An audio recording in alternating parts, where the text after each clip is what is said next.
missed me. No pun intended.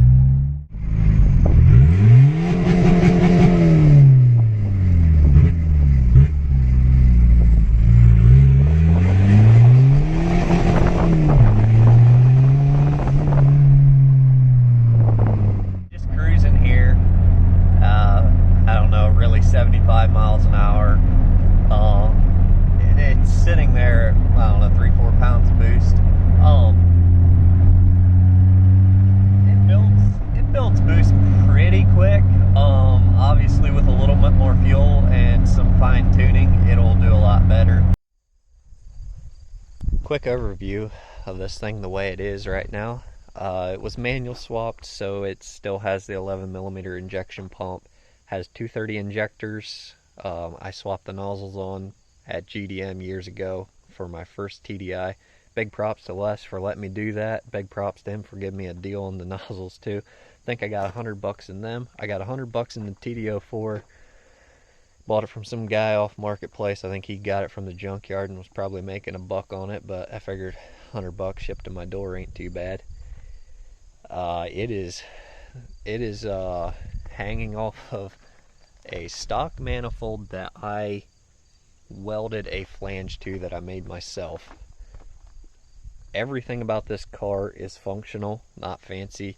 I made this because the tune is mass airflow based. I have a 3-bar map and that just doesn't cut it. So I made that in a pinch because I wanted to be able to drive the car.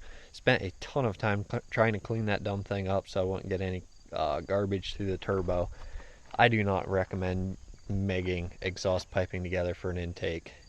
Don't do that. So yeah, I've got a $130 eBay clutch, just pressure plate and clutch disc. Got that off eBay. It's running a G60 flywheel. I had a G60 VR6 setup in this car, and it was great with the VNT17, but as soon as I went to the TD04 and tried to do a full pull, that was it. It slipped immediately, so I replaced it with the eBay clutch, and it holds great. For $130, I'm pretty impressed. Basically, everything here is on a budget just for the kicks and giggles of it, and to prove the boomers wrong on TDI Club. They're always flexing their stupid hybrids and saying about how these other turbos, Wastegate turbos, will never spool, they're not drivable. Well, they're wrong. Hate to break it to them, but it is what it is. This thing's a ton of fun, and it only makes probably like 150 to 160 wheel horse right now. I'm hoping that once I get the 320s in it, they're a bit of an overkill, but whatever. They're from a project that I'm working on. They're too small for that project, so they're going to go in here. But yeah, once I get those in and get the wastegate functional again, I'm going to use a stock VNT15 vacuum actuator with springs to make the wastegate work. That way it can be kind of tuned to actually work properly. I don't know, this whole thing kind of escalated. It was supposed to only take a few weeks, but obviously it took a few months, and everybody else's cars come first over my own projects. Sundays are really the only days I don't work on other people's stuff, or at least I try not to, and I work on my own stuff.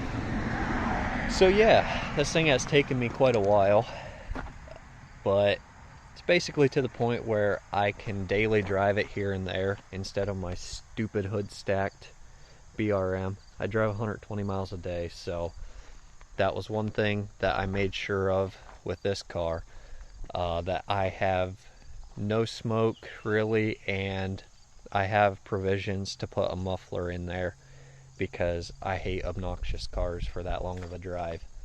But yeah, cheap, decently cheap anyway, power from a unopened ALH.